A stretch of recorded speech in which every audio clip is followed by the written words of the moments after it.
Primero, diseño de audífonos con señales de electroencefalograma. Este modelo plantea el uso de dos sensores secos en la construcción de un par de audífonos de un solo canal, ya que presenta más ventajas en comparación a un sensor húmedo. Asimismo, adopta un montaje bipolar para adquirir la señal de electroencefalograma de par O1 a OZ debido a su mejor cancelación del ruido. El potencial de cada electrodo pasa primero por un circuito de protección activo para minimizar la interferencia electromagnética de los cruces externos. Ahora bien, el voltaje de referencia se establece de 1.65 voltios, que era la mitad de uno análogo. Por otra parte, las señales del voltaje diferencial se filtran primero en un paso alto a 4 Hz para eliminar el desplazamiento y los ruidos de baja frecuencia, utilizando un filtro de paso alto activo. Este voltaje de salida de esta etapa se amplifica principalmente con una ganancia aproximadamente de 3000 para garantizar que el voltaje de salida coincida con un rango de entrada de 12 bits. Y también el microcontrolador. Ahora bien, se fabrica un auricular completamente portátil basado en una técnica de impresión 3D, utilizando un material flexible para minimizar el tiempo de preparación y uso. Asimismo, mejorar la confiabilidad del sistema. Este modelo se diseñó primero con el software SolidWorks de Massachusetts y el código G del modelo fue generado por el software MarketBot Marketware. Luego es transferido en Nueva York para su fabricación. Este proceso de impresión toma casi 2 horas y demuestra que los auriculares propuestos son portátiles. Cabe señalar que los auriculares generalmente estaban equipados con varias cuerdas elásticas y este presenta un electrodo flexible, hecho que el material puede ser útil para mantener un buen contacto entre los electrodos y el cuero cabelludo del cerebro a través del pelo. Segundo, estimulador visual y virtual. Se realizó un estudio en el cual se seleccionaron 5 frecuencias como frecuencias de estímulo, pertenecientes a una banda alfa. Asimismo, se utilizó un monitor LCD con frecuencia de actualización de 60 Hz como estimulador visual de 5 cuadros. Estos fueron llamados estímulos, junto con una casilla denominada deshacer en la esquina superior izquierda. En el resto de las esquinas de la pantalla se encontraban distribuidas las restantes pantallas. Cada estímulo es un cuadro simple de 6 por 6 centímetros. Ahora, este alternaba de color entre negro y rojo. El ciclo de alternancia lo determinaba la frecuencia de parpadeo del estímulo. El cambio de color entre negro y rojo se utilizaba con una función cuadrada como factor transparente con un periodo que cambió su valor de frecuencia de estímulo, donde Fi es la frecuencia de estímulo, T el periodo de parpadeo y si SF es el factor transparente de frecuencia Fi. Las frecuencias de parpadeo se seleccionaron como factores enteros de una frecuencia de actualización de pantalla, es decir, 60 Hz, debido a la estabilidad y precisión. Asimismo, se eligió la luz roja como fuente de estimulación debido a su fuerte respuesta en las bandas de frecuencia baja y media. Ese estudio se diseñó con un teclado virtual para combinar las fortalezas de los trabajos anteriores. Por lo tanto, este teclado podía proporcionar ortografía de alta velocidad, una interfaz fácil de usar y una menor cantidad de estímulos necesarios. La interfaz propuesta se fusionaron los personajes y estímulos visuales. Esta interfaz se compuso de 3 capas: primera, segunda y tercera capa. Cada una corresponde a un menú con 4 opciones. Una vez que se selecciona la opción de cada capa, el contenido se divide en 4 nuevas opciones que pertenecen a la segunda capa. Cada opción es un cuadro de estimulación integrado por 16 caracteres. El cuadro superior medio contiene las letras de la A a la P en el alfabeto americano, inglés americano. El cuadro de la derecha contiene las letras Q a la Z y 6 símbolos especiales. El cuadro inferior central contiene otros 16 símbolos especiales, mientras que el inferior izquierdo consta de 10 dígitos. Cada elección del menú de la segunda capa contiene 4 caracteres. Cuando se selecciona una opción del contenido, este se divide en 4 nuevas opciones que pertenecen a una tercera capa. Mientras tanto, la elección de la tercera capa se compone de un solo personaje. La elección de este personaje se realiza cuando se selecciona una opción de esta capa. Una vez que se selecciona el personaje, el sistema vuelve automáticamente a la primera capa para la siguiente ortografía proceso. Después de cada comando, hay una animación que se cambiaba de color de la opción de rojo a verde. Esto como retroalimentación visual para el usuario. Asimismo, el estado del texto en comparación con texto del destino se actualizaba automáticamente después de cada prueba y se mostraba en la esquina superior de la derecha de la interfaz. Esta estimulación fue una aplicación en combinación en distribución de teclado y se implementó en Massachusetts, Estados Unidos, utilizando CycleBooks, caja de herramientas. Tercero, adquisición de datos de señales de potencia óptica durante la simulación visual. Este consistió en una configuración experimental con el fin de medir la óptica de la luz de estimulación. Asimismo, se colocó un sensor óptico a una distancia de 5 milímetros delante de una pantalla SD, donde los estímulos en la pantalla generaron una potencia óptica. Dicho sensor, combinado con un medidor de potencia, adquirió continuamente la potencia óptica inducida por el estímulo. Este sensor se muestra a 200 Hz, que es 2 veces más alto que una frecuencia de interés alta. Los datos del medidor de la potencia se transfirieron a un computador a través de un bus serie universal para sus posteriores análisis. Y dicha medición se realizó para que 5 estímulos que verificaran sus frecuencias parpadeantes explicaran cuáles experimentos son implementados en una habitación tenue para minimizar el ruido de la luz ambiental. Cuarto, diseño experimental y configuración.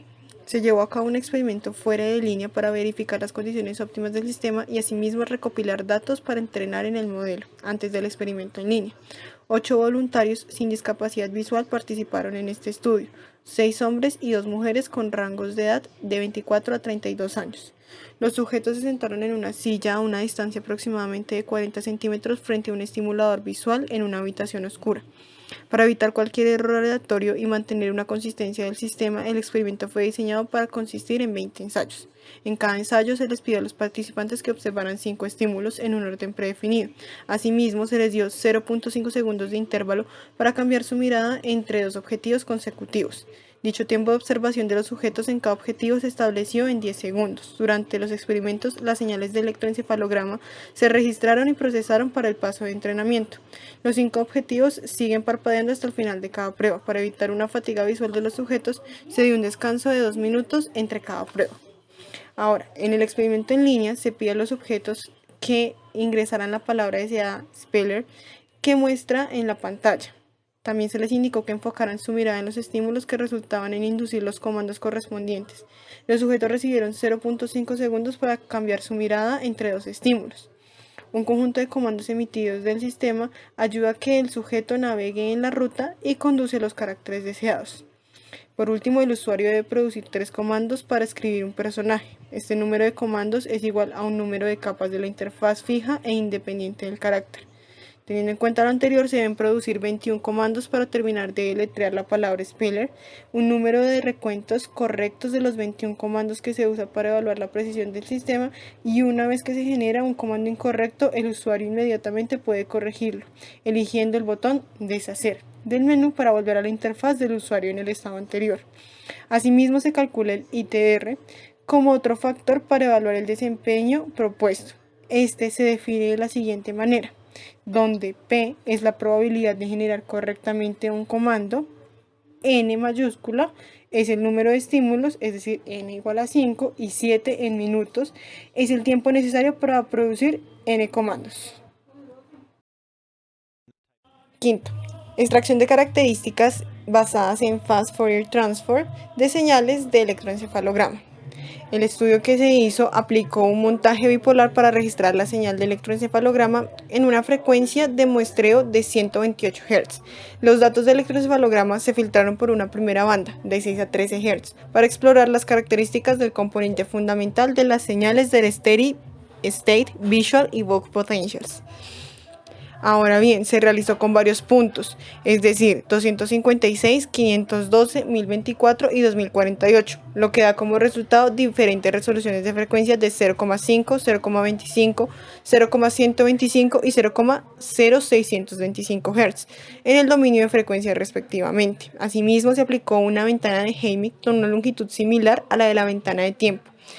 Se evaluó el rendimiento del sistema con respecto a la ventana analizada de la señal y 3 tipos de ventanas de tiempo, es decir, de datos de electroencefalograma de 1, 2 y 3 segundos. 2 tipos de características basados en el Fast Fourier Transform se introdujeron en este trabajo. Ahora, la primera característica se calcula dividiendo todos los puntos de potencia en el rango de 6 a 13 Hz por el valor máximo de este rango. Como resultado, todos los valores de magnitud de la característica 1 se normalizan entre 0 y 1 como vector de índice de característica. Para calcular la segunda característica, se selecciona la potencia de Fast Fourier Transform más alta entre las 5 frecuencias del Steady State Visual Evoked Potentials. Luego, el vector índice de característica 2 se obtiene dividiendo todos los puntos de potencia sobre el rango 6 a 13 Hz por el máximo del Steady State Visual Evoked Potentials. Asimismo, se investigaron las combinaciones de estos dos tipos de características con diferentes longitudes de ventana de tiempo, con el fin de determinar las condiciones óptimas para el sistema que se propuso. En el siguiente paso, las características que se calcularon se introdujeron en un modelo de Convolutional Neural Network para una capacitación. Estas características, junto con el Fourier de la señal de electroencefalograma de 2 segundos, se utilizan desde 2048 puntos. Sexto, estructura de Convolutional Neural Network y diagrama de bloqueo del sistema. En general, el modelo propuesto constó de 3 capas principales: capa de entrada, oculta y de salida. La capa de entrada comprende 2 capas convolucionales llamadas capa convolucional 1 y capa convolucional 2. Se ingresa una función basada en el Fast Fourier Transform de datos de electroencefalograma en ventana utilizando un filtro de núcleo de 5 puntos. En total se utilizan 10 filtros. Para reducir el tiempo de cálculo se aplica un máximo justo después de cada capa convolucional. En la capa oculta se incluyen 2 capas completamente conectadas. La primera capa está conectada y consta de 128 neuronas. Asimismo, se utiliza una red de unidades de desmantelamiento y sobreajuste con una tasa del 25%. La segunda capa totalmente conectada comprende 3 nodos y se usa en la primera capa totalmente conectada como función de activación, mientras que TAN sobre SoftPlus se utiliza en la segunda. Hay 5 nodos que involucran 5 frecuencias en la capa de salida. En el trabajo que se presenta acá, Softmax se aplica para cada nodo en la capa de salida. Como resultado, se predice que una señal de entrada pertenece a una clase, de tal manera que el valor de salida del mapeo es más alto entre las 5 salidas de una capa de salida. La forma general de la función del softmax viene dada por una función que toma un vector de entrada de valor real z y lo asigna a un vector de valores reales del rango 0.1, junto con un clasificador de softmax. Asimismo, se elige la entropía cruzada como una función de pérdida para evaluar la capacidad y calidad de la red neuronal. La pérdida de la entropía cruzada puede expresar de la siguiente manera, donde x igual a x1, xn es el conjunto de muestras de entrada dentro del conjunto de datos de entrenamiento y y es el conjunto correspondiente a las etiquetas. La AX representa la salida neuronal de la red dada de X.